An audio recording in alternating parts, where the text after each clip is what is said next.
Hi there, I'm Alexander Yoshizumi, a PhD candidate at NC State University, and I'm here to talk about my work in building a tool for assessing electric vehicle infrastructure capacity across emergency evacuation scenarios. But before jumping too far ahead, I'd love to discuss the motivations for this work.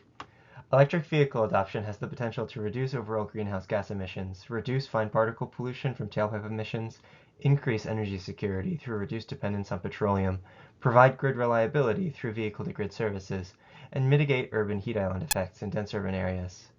But electric vehicles also face some unique challenges, namely that battery electric vehicles currently have, on average, shorter ranges than internal combustion engine vehicles, and, most relevant to this research, that battery electric vehicles take substantially longer to refuel when compared to traditional internal combustion engine vehicles.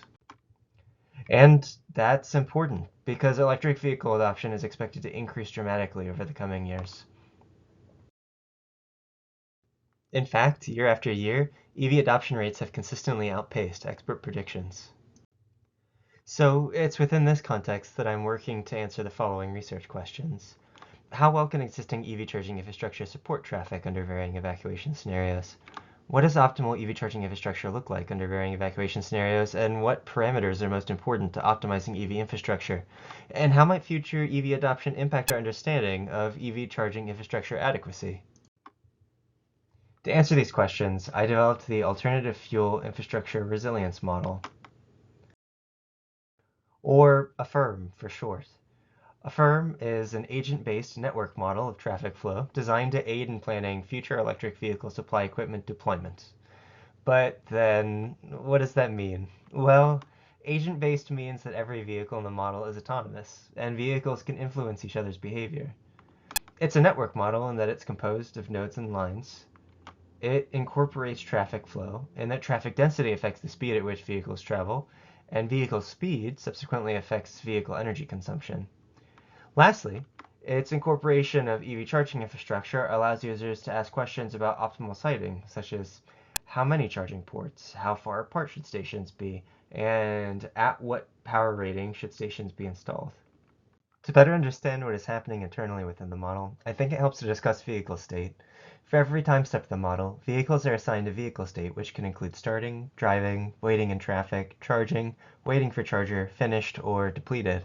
State transitions are governed by a series of logical rules, which includes a vehicle's immediately preceding state.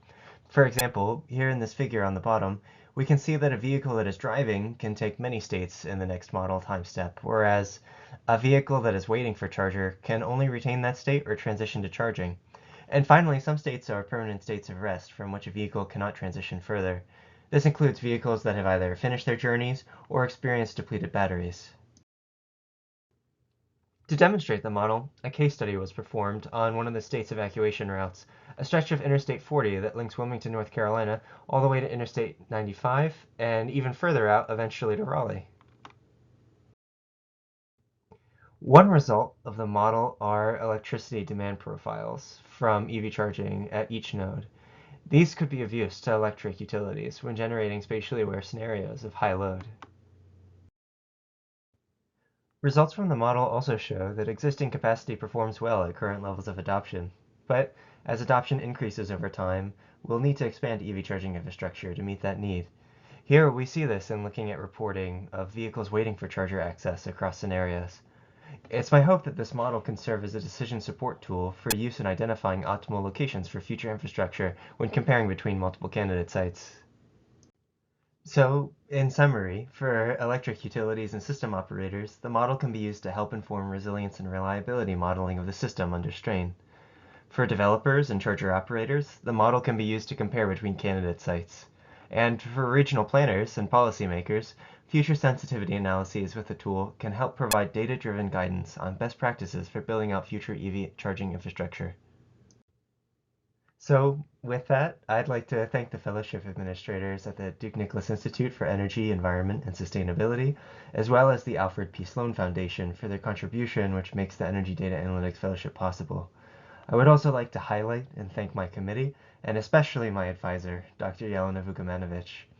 And lastly, thanks so much for listening, and please don't hesitate to reach out if you have any questions about my research.